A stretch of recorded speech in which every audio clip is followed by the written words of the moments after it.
5, 4, 3, 2, 1. I'm John Miglash for the Wisconsin DMA and the International Society for Strategic Marketing. Okay, let's get over to the news. Let's see what's going on.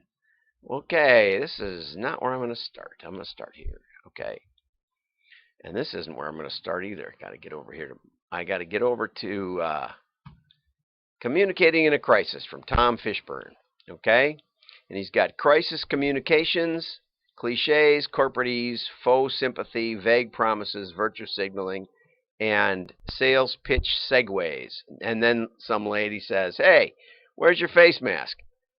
So he's trying to be, no, he's not.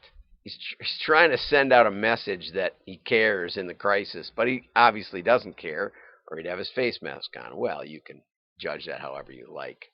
I made a face mask at the office yesterday with my shop towel, and took me about 5 minutes. It was a lot of fun, and it works really well. Again, if you want that information, send me the thing. Let's see what Tom has to say about it, though. I always like to hear what he has to say. He says, empathy fuels connection. Sympathy drives disconnection. Empathy is I'm feeling with you. Sympathy is I'm feeling for you. Sympathy feels safer because it doesn't require being vulnerable. And he talks about, of all the messages, and he had a great commercial, or a great Microsoft Mind or something like that, Max, had a video where they just took the beginning intro of all the commercials and strung them together. And it was all empty streets, piano music, we're here for you, we miss you, you miss us.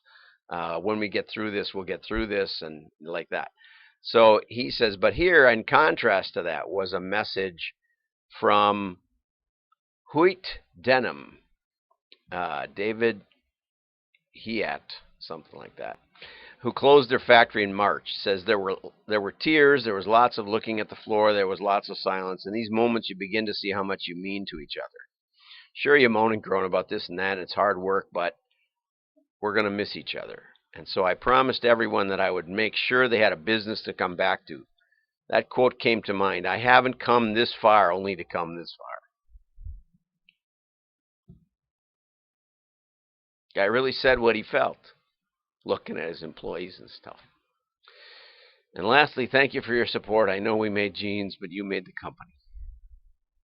Donated later, 2 months later, after reopening the factory to make personal protection, they reached a milestone of donating over 1,000 scrubs to the National Health Service.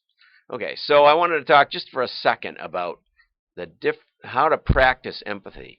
One of the things I learned in telesales and customer service, and especially, and I was in technical engineering customer service for a while, and then I ran a team of about 60 telesales people in business to business. And one of the things I taught them, one of the things I learned and I taught them was, you may not be able to do anything for them, but you have to sound like you care. So here's 7 tips from Inc. magazine just today, just a few minutes ago, that how to practice empathy. Now this is mostly written by a doctor who practices it in person, and so it doesn't apply to a telecenter, but I'll interpret it for you. Empathy is the ability to understand how the others feel. Body language, tone of voice, and listening skills. Those last 2 are possible, even in chat, even in emails, if you work at it.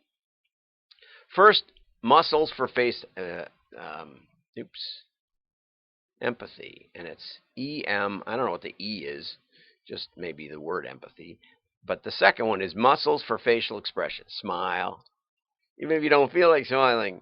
We used to have a mirror on there and we'd tell people, smile. Smile a little. And we would watch that. And so our brains are wired to automatically mimic facial expressions. And studies show that if people just move their muscles to smile, they'll feel better about life. Posture. Sit up straight. Lean forward. Turn toward them. Sit up tall. Affect. Pay attention to the other person's emotions. If they're sad, irritated, or confused, try to feel with them. Tone of voice, especially important. Prosody, I don't know how to say that, refers to your vocal pace, rhythm, and pitch. One of the things I was really great at was um, I grew up down in the deep south for a while until I went to school in Wisconsin. And so if I go back there, I all of a sudden I just I can't help it. I just talk like I used to talk as a baby. And people like that. You're from Wisconsin. You sound like you're from Alabama. Well, I am from Alabama from long ago. But you talk to New York, you better get intense. You better get going. They're in a hurry. Okay? It's not that hard. You can do it. Hearing the whole person.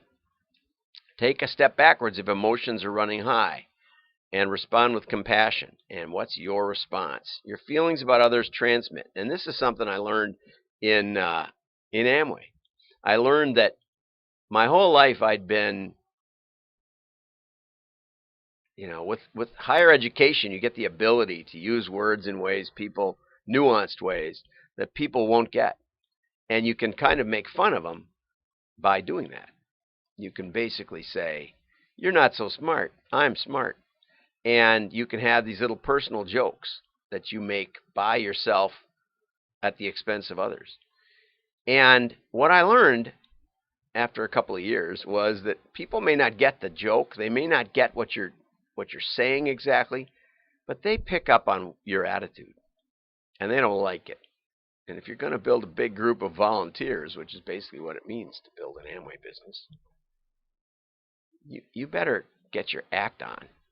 And I don't mean just act. You better start listening to people. So really good stuff to think about in whatever role you're at.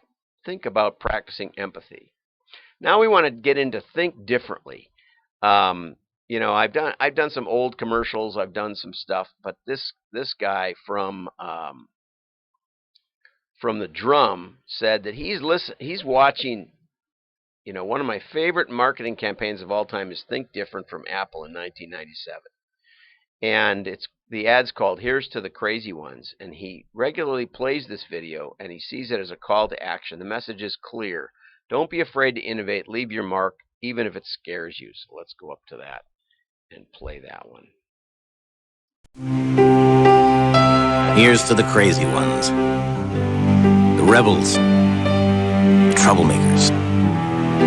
The ones who see things differently. While some may see them as the crazy ones, we see genius. Because the people who are crazy enough to think they can change the world are the ones who do.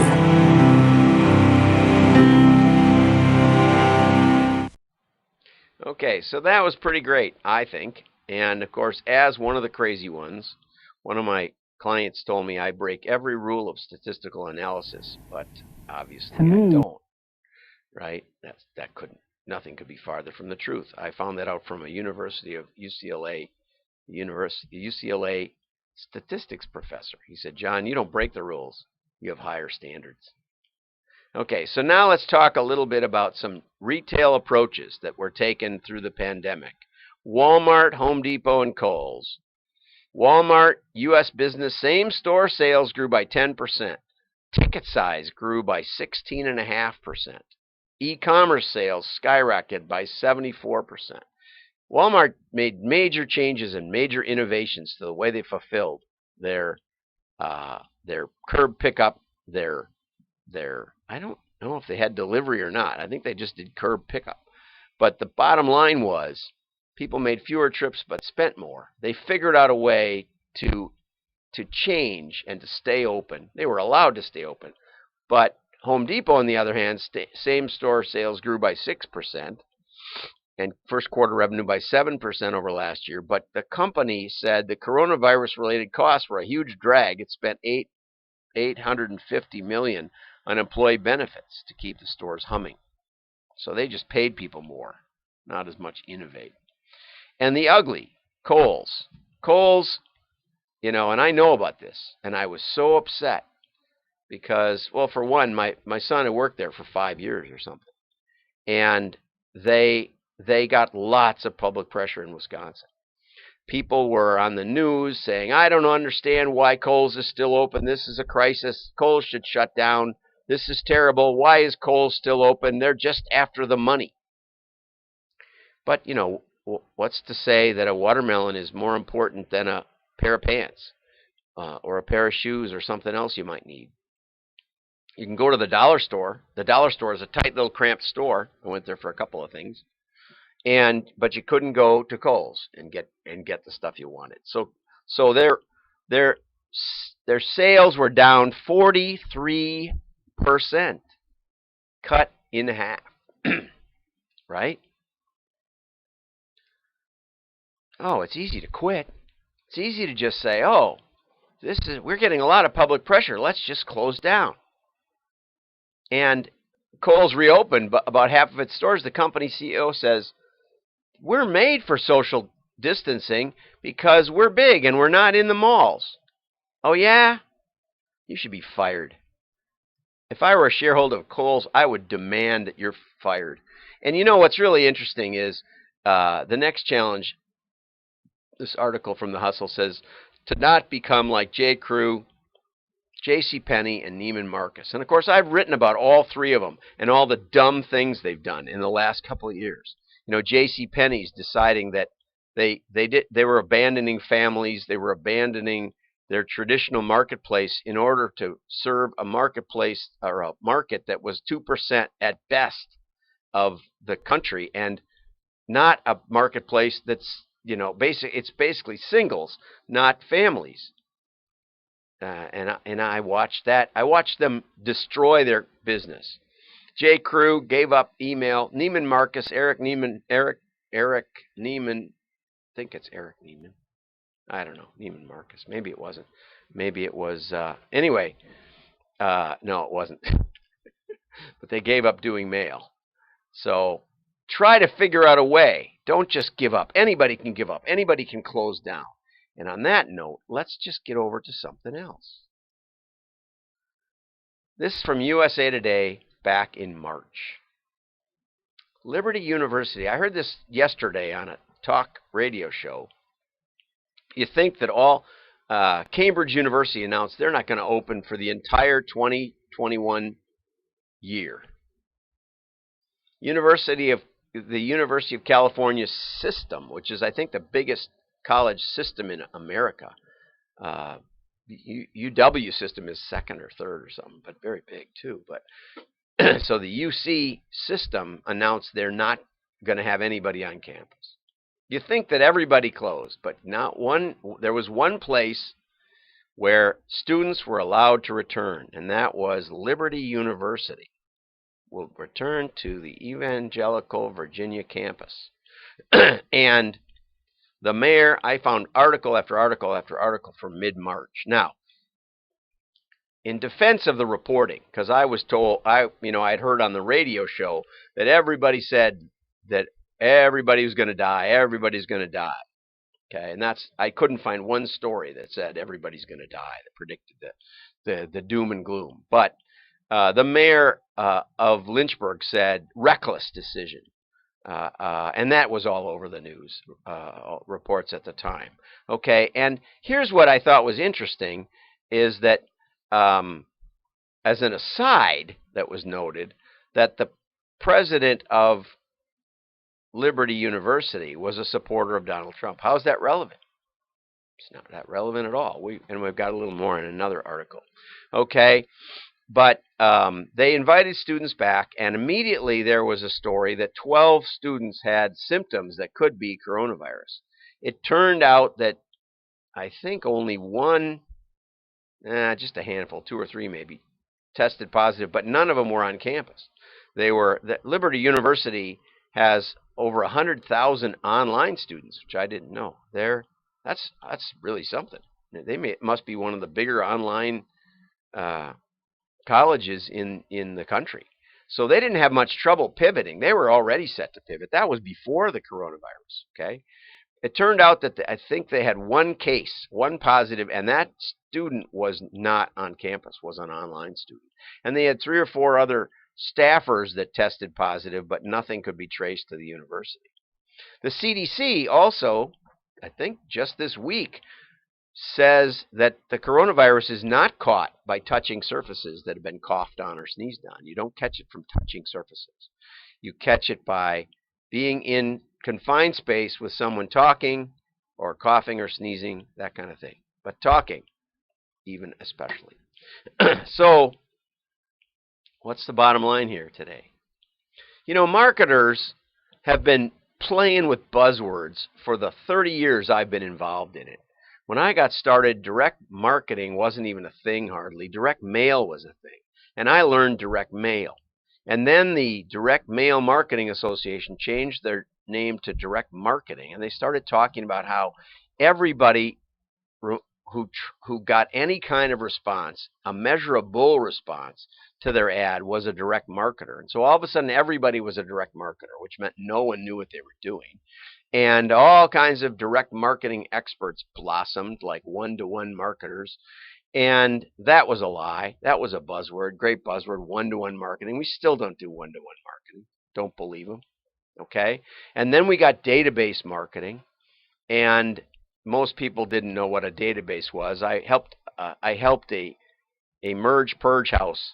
They called me up and they said, you know, we're getting a lot of calls for marketing database or a customer database. Could you help us with that? And I said, sure. If anybody asks for that, I can do it. You just tell them, yeah, you can do it, and you got support. And after about 6 months, I called them back and I said, hey, how come you haven't done any? Oh, we done a bunch of them. I thought you were going to have me work on it with you. Well, yeah, but when we actually asked them what that meant, they just wanted their customer file on a list that they could get counts from. And we could have done that all along. Another buzzword, right? And then we got to big data. When the internet came along, there was all this data. We could measure all the data. Data. And guess what?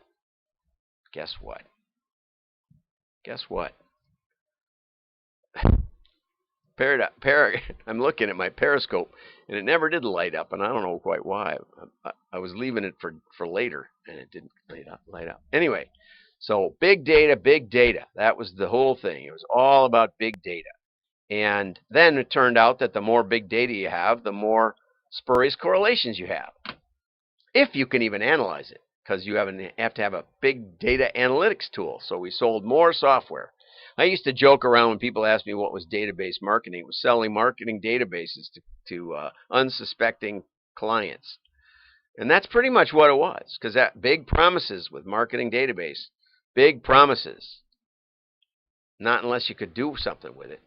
And so my book, Spinning Straw into Gold, is about how people don't know how to make money with data. And they still don't, right? And then business analytics, BI, came along. We needed BI to deal with big data. And then, of course, AI came along. BI, then AI. And now, you see that 80% of companies last summer, it was up in the high 80s, plan to do an AI marketing system. And there's going to be trillions of dollars to gain.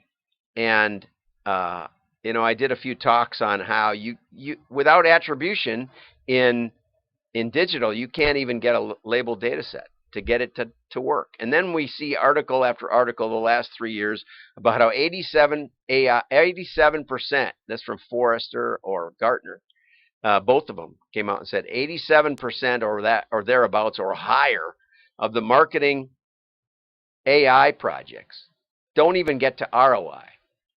And so we offered AI ROI in 90 days, which we're still offering if you want to do it. And the fact is, people don't understand any of these things.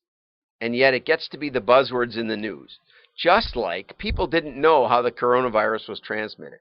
So you could shut down your store. You could listen to the state who said everybody has to shut down. It turns out that sheltering at home, according to a Spanish study, just came out, that the people at home were more likely to get coronavirus than the people who went back to work. I said that about myself. In my home, my son was there, and he was out meeting people, and they had their first corona positive test just this week at his factory. Now, it's a huge spread out place, and he's a welder, so he's kind of off by himself. So I'm not worried, and he's not worried. But the fact is, his chances of getting coronavirus are hundreds of times higher than my chances being at the office. My best chance is being at home with him, because we know he actually, is in And he's also in Milwaukee every day, so his chances are much better. And bringing it back. So almost everything you've heard is wrong in marketing. So now let's think different. Let's think different.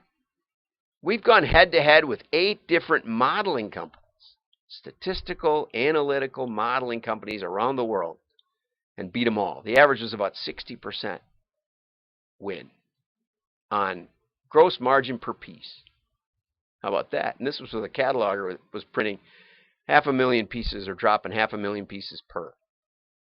Big tests, big tests, big uniques tests. We just finished. The results all came out in 2020. So it's right up to date through the coronavirus. The average was about 175% beat their segmentation system. Be careful who you listen to. Dare to be different.